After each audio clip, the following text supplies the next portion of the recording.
Hi, hi, hi. Hello, Netherlands. Hello, Utrecht. Y'all had an amazing record fair last weekend. Did anybody go? Not a lot of record buyers here. One of the world's largest record fairs is in Utrecht. Last week, yeah. And it was here last week, and I missed it by a week, but it is the fucking best. And people travel all over the world to be here for that. Vendors from everywhere. Exactly. It's an amazing record fair. And you know what's cool? I didn't even know, but I found out recently you're a DJ as well, right? Yeah, You got a sound system. What's the name of the system? Or like a DJ team? Oh yeah, I often DJ with my friend Zach Cowie, so we go as Wooden Wisdom. Nice. I love that. And you were in a Beastie Boys video. That's right. I did a remix for them once. Oh, no way. Yeah, it's the Triple Trouble remix. Okay. It's on the deluxe edition of 2 to 5 Boroughs. Cool. But you were in the video. But listen, weren't that 2 videos? It was Make Some Noise and then the revisited fight. So it was Make Some Noise was the video part, right? So like the actual music's, the song that the video's made for. There was a larger short film that was Fight for Your Right Revisited. So the video part is just the song, and then the extended cut of that, which I think is 30 minutes long, is the short film, Fight for Your Right Revisited. Right. I love that. With Yeah. Seth Rogen.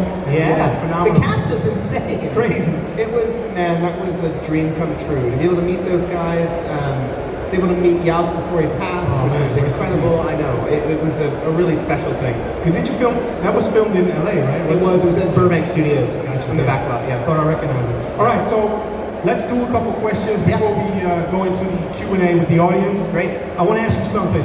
Before we talk about your extensive career, could you tell us how it started for you? Because you were born in Iowa, if I'm not mistaken. Yeah, Iowa.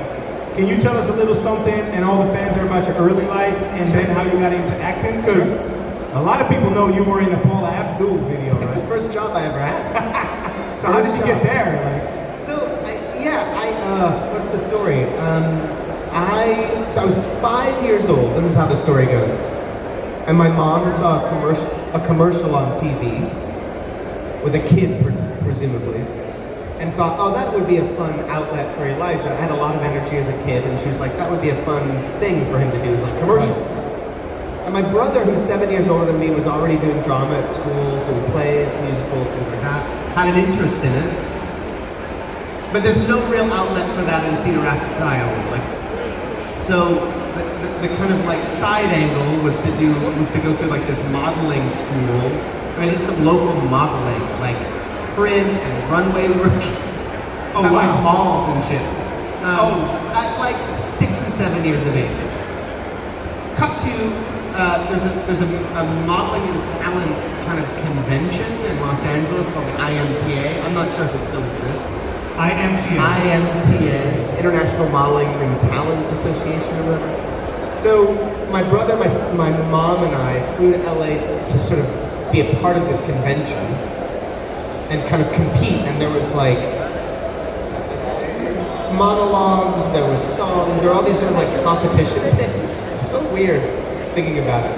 But a very popular song at the time was "Don't Worry, Be Happy" by Bobby McFerrin. Okay. Anybody remember that song? Yeah, it's a big song. So I sang that song for one of the competition bits. And the funny thing is that the like clapping of the audience was so loud that I couldn't hear the track. So I like lost my way in the song, but I like stuck to it. I didn't win anything. But what that was, I ended up meeting someone who eventually became my manager, who stopped me and was like, "Hey, do you want to be an actor?"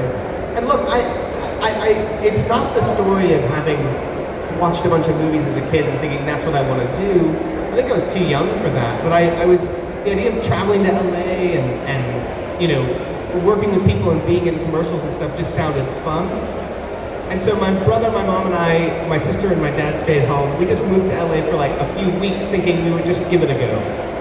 Got an agent and then started auditioning. And within the first 6 weeks of auditioning, I got my first job, which was the Paula Abdul. So that was actually really the first job before Back to the very Future. first job. Yeah, the very That's first, the same year, right? Same year, yeah. The very first thing I ever did. And then I did a number of commercials, and then I got a small part in Back to the Future 2. Love it. And that sort of like started my career, and it just kind of snowballed from there. There was no expectations. Like I didn't have, my mom didn't have any expectations that I would have a film career.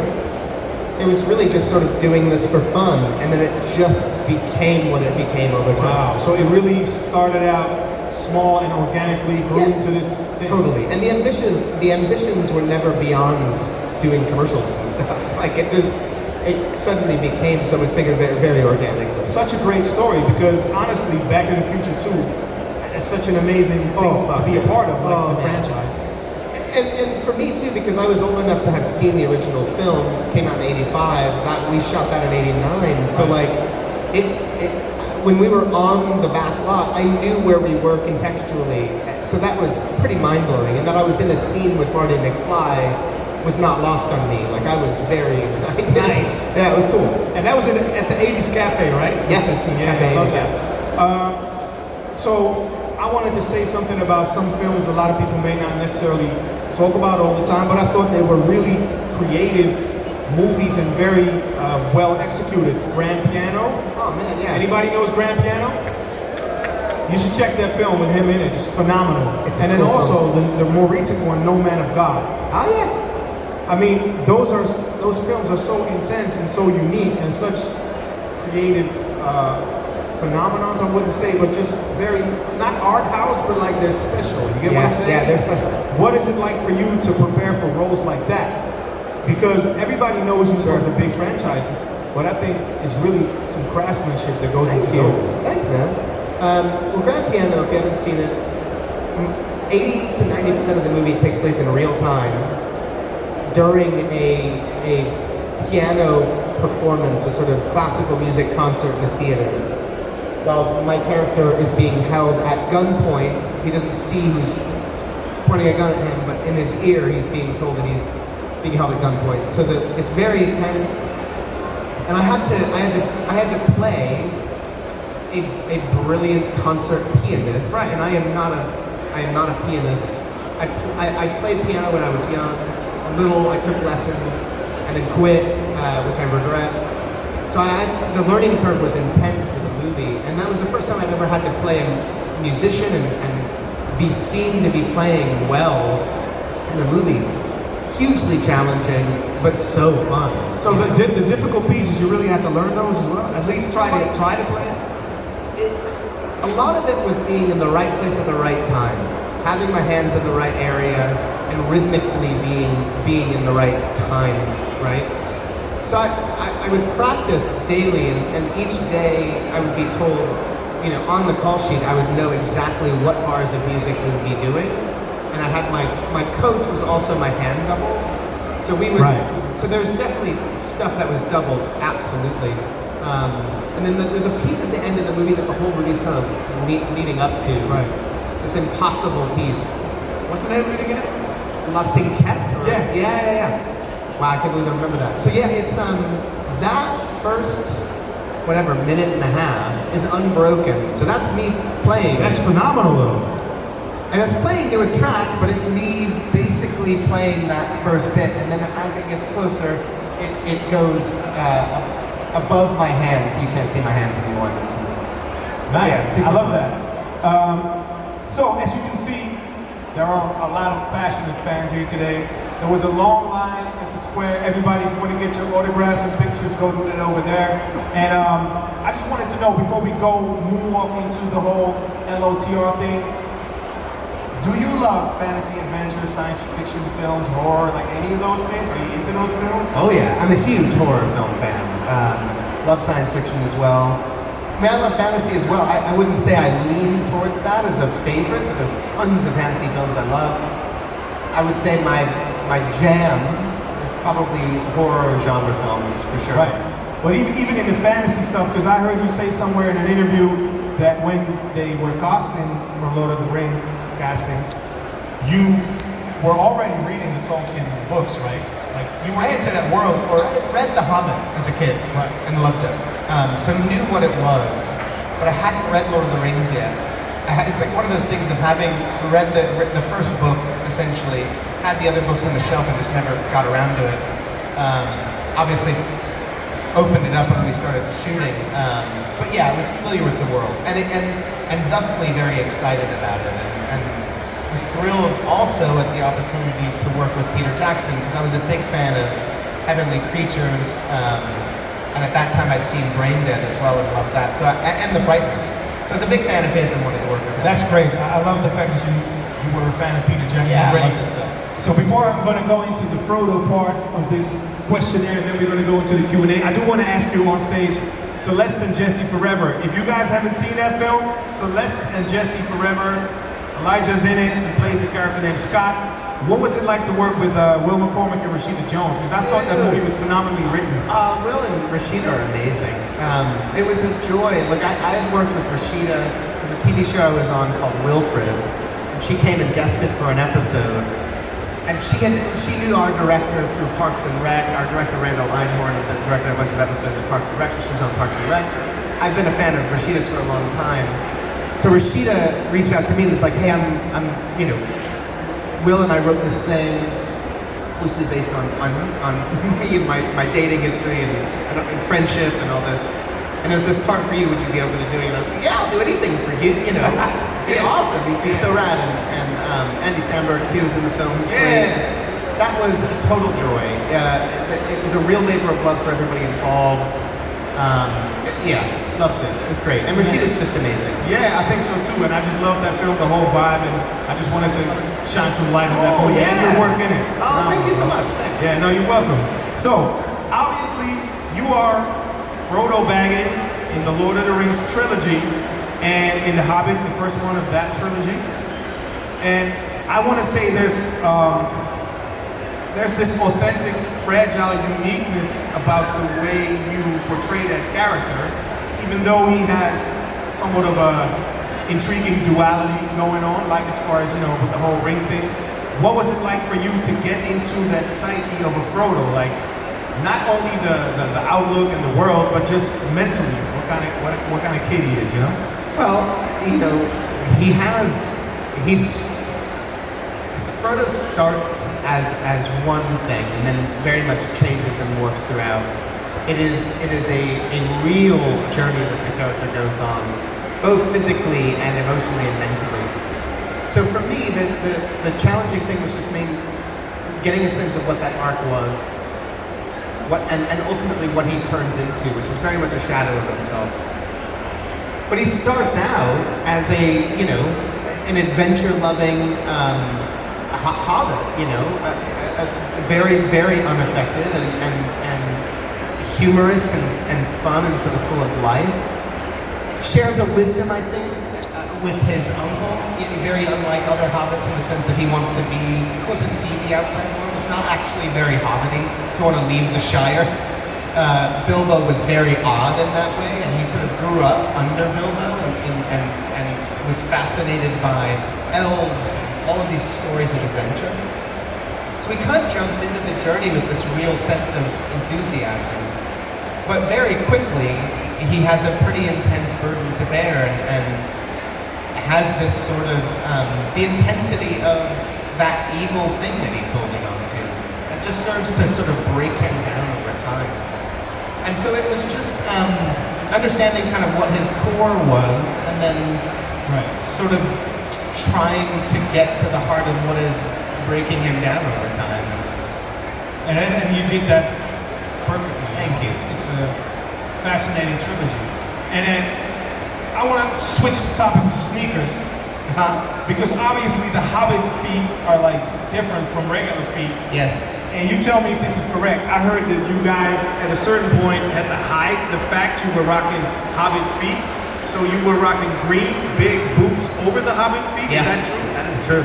Yeah, we have these, look, when we made the movies were made at a time when the internet was kind of in its infancy, certainly in terms of like, there being a lot of news coverage about movies, and certainly not a lot of like spies, so to speak. So there were only a couple of websites doing that. There was no social media, really. No social media at all. And there was the OneRing.net, there was Ain't It Cool News, that had their kind of spies trying to get photographs of what we were doing. But we were making the films in New Zealand, which really at the time wasn't on people's radar. We were kind of away from most folks with long lens cameras. No real paparazzi, but there were people trying to get photos. And so to sort of dissuade that, we would wear big robes, big green robes, and then our feet would be covered in these giant kind of moon boots that weren't very comfortable. It's fine.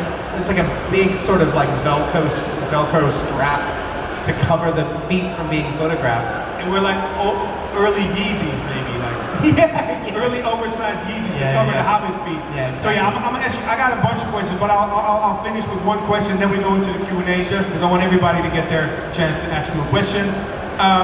What's the craziest anecdote you can share about filming the trilogy of Lord of the Rings? Like, is there one thing that you really could share that's like, oh man, I never said that, I never told that? Craziest. I'm trying to think of anything that hasn't been told already. Right. I mean, one of my favorite anecdotes doesn't even involve me. It involves Viggo. He's doing a fight scene, and he got hit in the face with like a part of the sword, and it chipped his front tooth. So like a big chunk of his tooth came out, and this just sort of articulates the kind of person and actor that Viggo is that he didn't want to stop. They were like, okay, we got to take you to see a doctor, go to the dentist to have that dealt with properly. And he was like, no, just give me some super glue, I'll stick it in. And he just wanted to keep shooting. And I think he did maybe do another take or two, and then they fucking dragged him kicking and screaming because he had to actually deal with his tooth. But that's just very, very Viggo. And obviously you were there for years, so there's a lot of stories. There's so many stories. Man, I can imagine. Yeah. So let's move into the Q&A. Just to be sure, selfies, autographs, pictures, those are all going on over there. And you guys can ask anything about the movie in any movie because the strike is over. Oh, yeah. So feel free to, let loose and let's do this. The first question for Elijah Wood. What's up? Hi. Hello. Hi. Are you a writer of Rohan? Today I am. Yes. Thanks. Sorry. Over the Garden Wall is 10 years old this year. Yes. So I have two questions, and you can ignore the first one. But would you sing Word's terrible song for us? And otherwise, if you could direct and produce a horror story based in the Tolkien universe. In the Tolkien universe? What would it be about? Yeah. Whoa. That's a good question. That is a good question. But you can also do the first question if you like. Yeah. So the first question is Word's song. Which one is that? I'm not gonna sing it. Is it the duet with Upon the Winding River? That one? There was one in a tavern where Greg is like asking Word to sing and to sing and to sing. I don't remember the song. Maybe you blocked it out of your memory. It's really funny I love Over the Garden Wall so much. It's truly actually one of my favorite things that I've been a part of. I love it so much. And in the recording of it, the scripts would come sort of out of the blue before we would go to record. So sometimes there'd be surprises, like the night before I'd be told, or 2 days before, oh, there's a song you're gonna record on Tuesday. I'm like, oh fuck, is there? And have to like get comfortable with this piece of music. It's so fun. And any of those bits were always great. And the blasting company who wrote and recorded all the songs are geniuses. And the score is so amazing. That'll be available, like I think to be reprinted again maybe next year on vinyl if anybody knows it. It's so great, but it's on Spotify too. It's amazing. And then a horror movie in the Tolkien universe. I mean,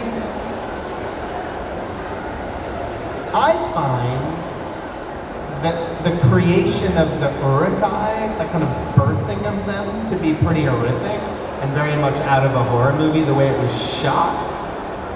So I don't know, something about like in that space feels right.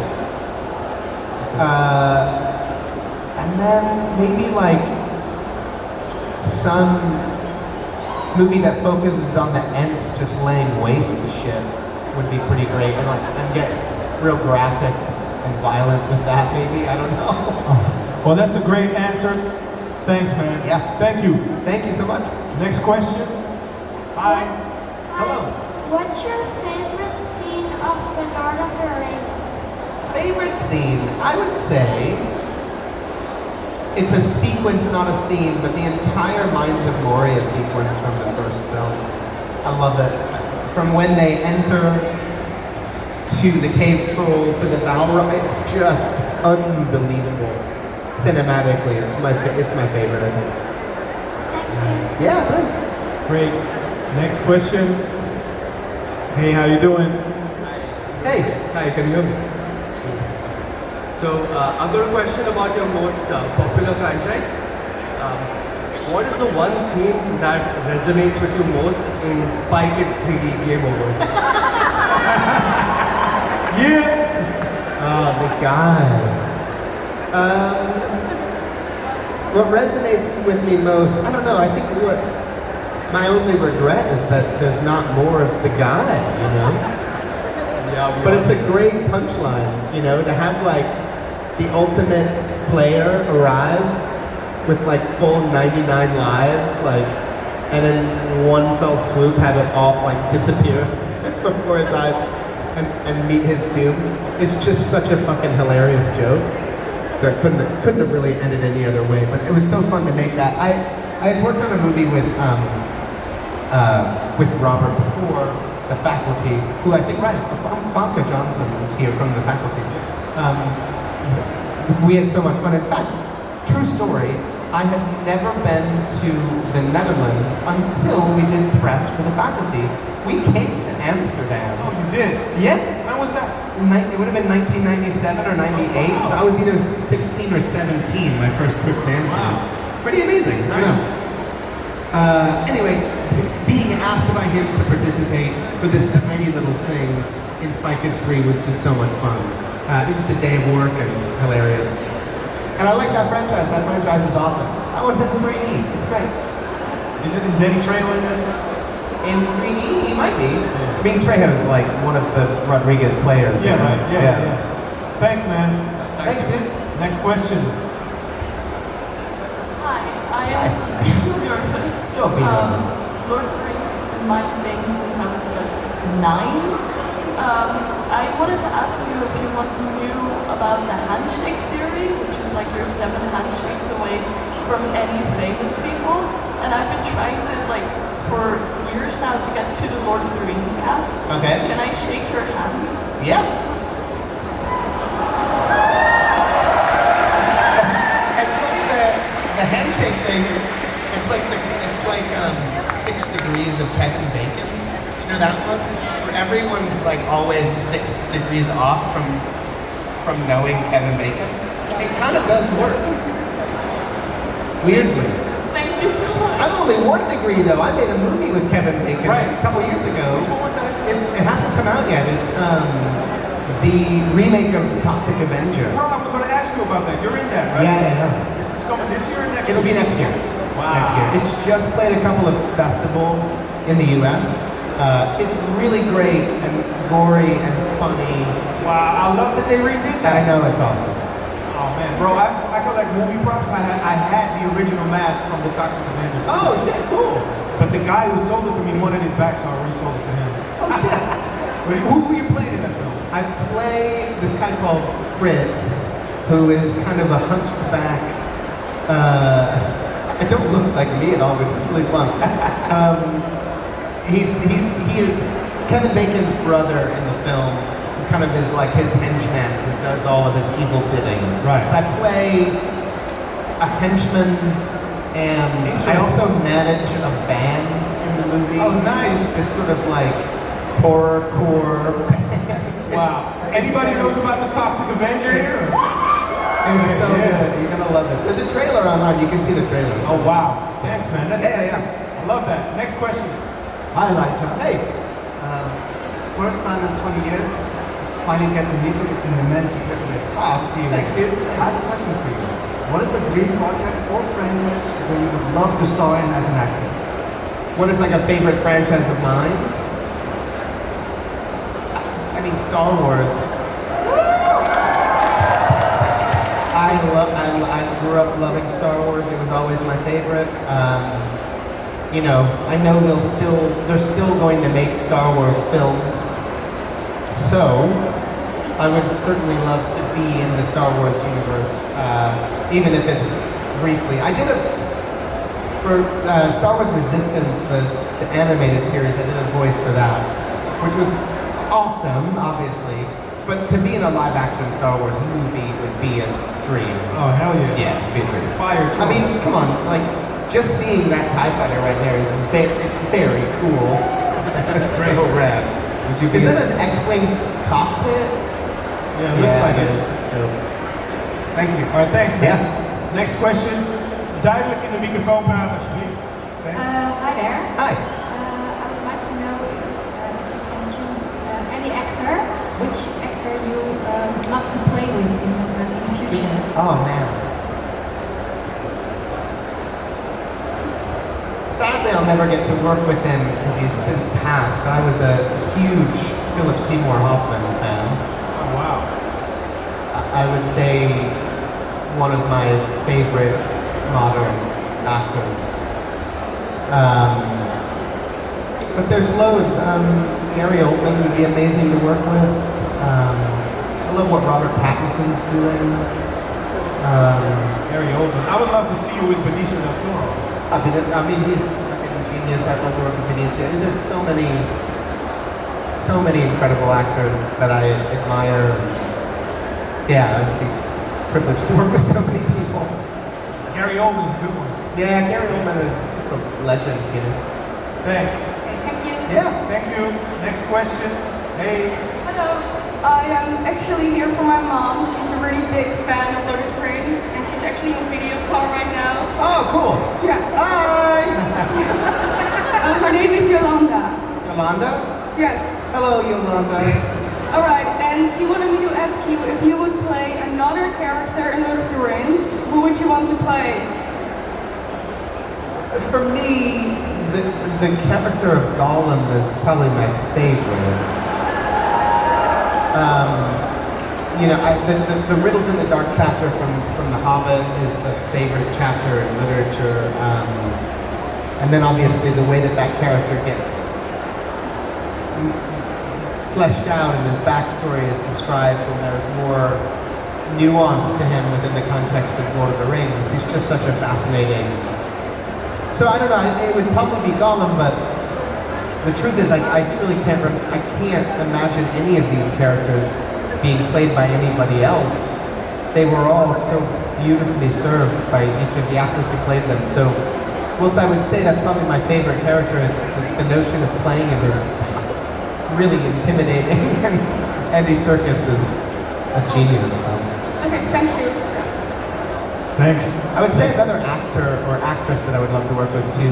I've worked with Kate Blanchett before in Rings, but I would love to work with Kate again. I just think Kate Blanchett's like one of the greatest living actors, bar none. Wow. She's so great.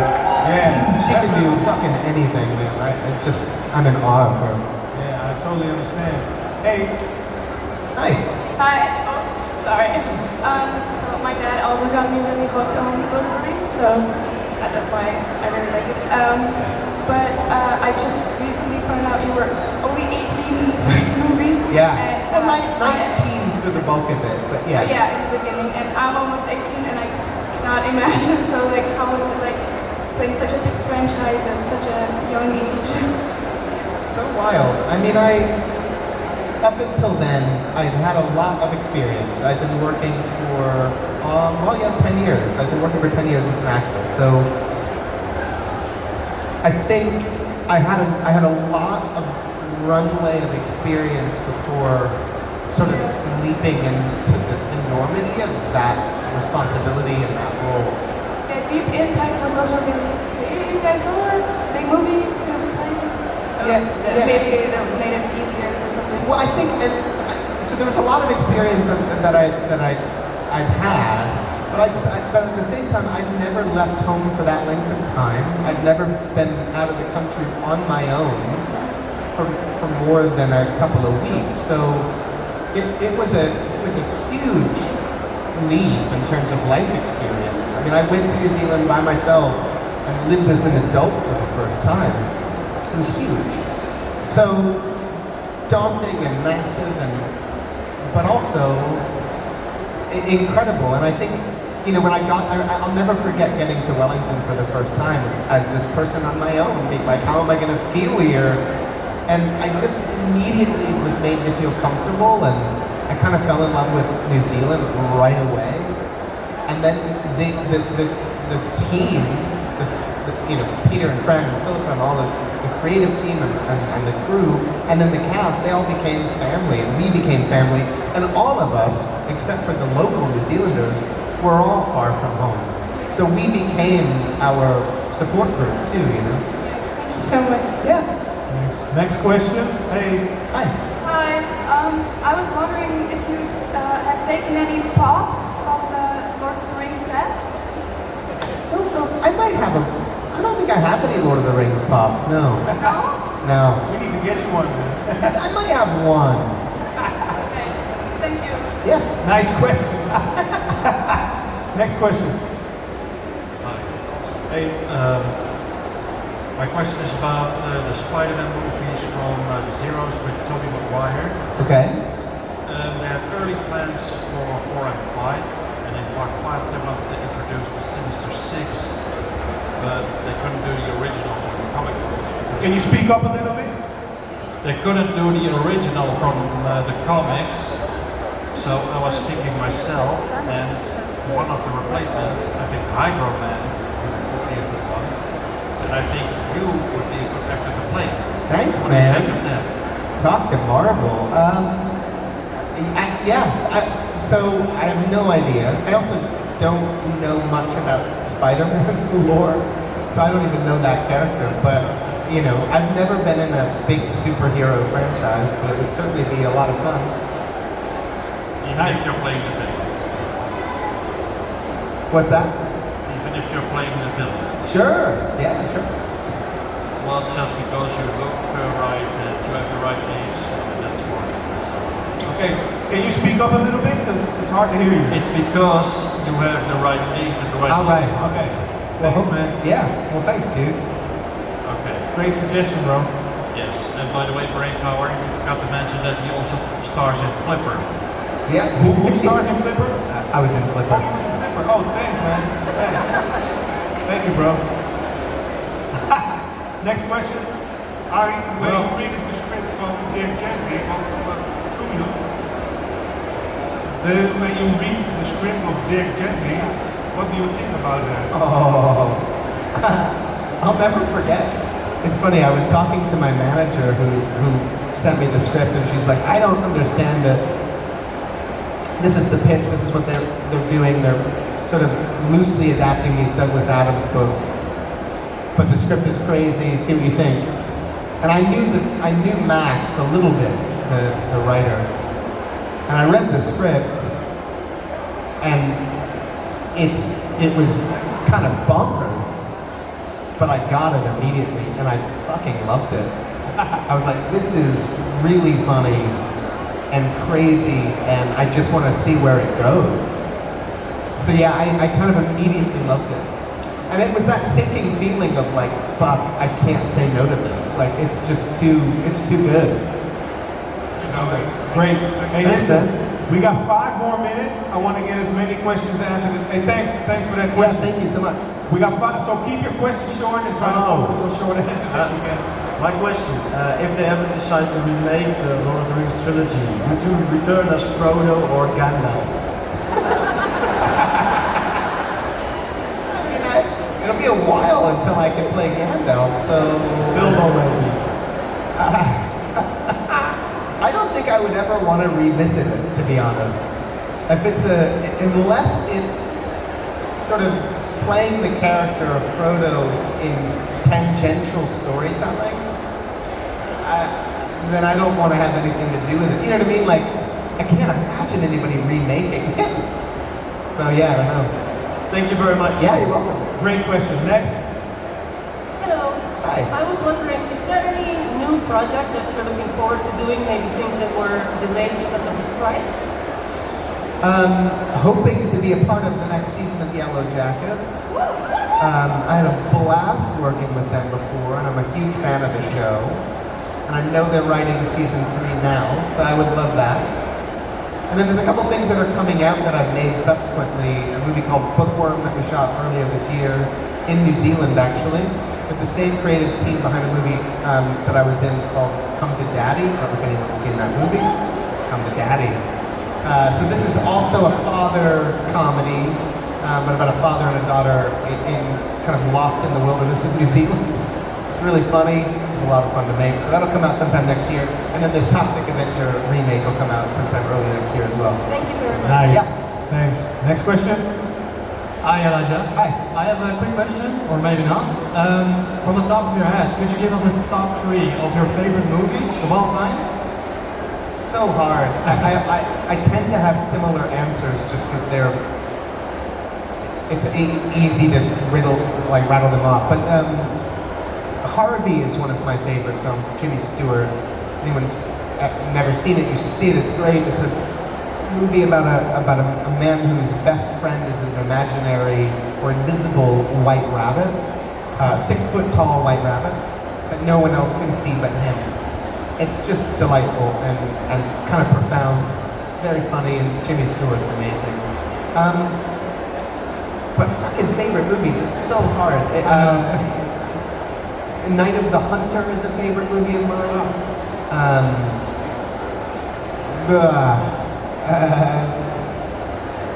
Groundhog Day with Bill Murray.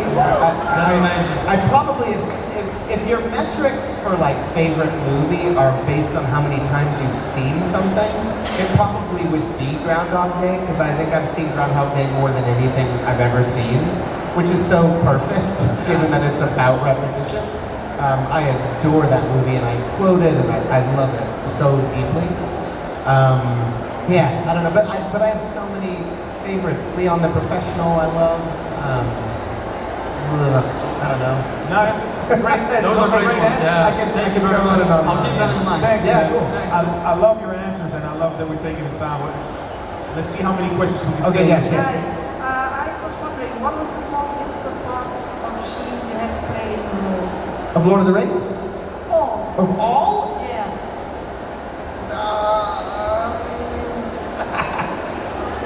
I would go back to Grand Piano, because it was such a technical role that I was like doing like, you know, rubbing my head and patting my stomach, or the reverse of that. Like having to do something so technical whilst also being in a moment as an actor was really challenging and exhilarating, but really hard.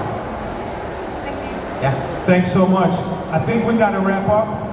That's it? Okay, so I got one more surprise. I'm going to get you all in one frame with my man Elijah. So we're going to do this the right way. Hold on. Let me put it up. Yo, this is Brain Power. I'm right here at the Dutch Comic Con with my man Elijah Wood. Make some noise! Thanks, brother. Thanks. Y'all, it was really fun. And laten we nog één keer horen voor Elijah Wood. Enjoy your weekend.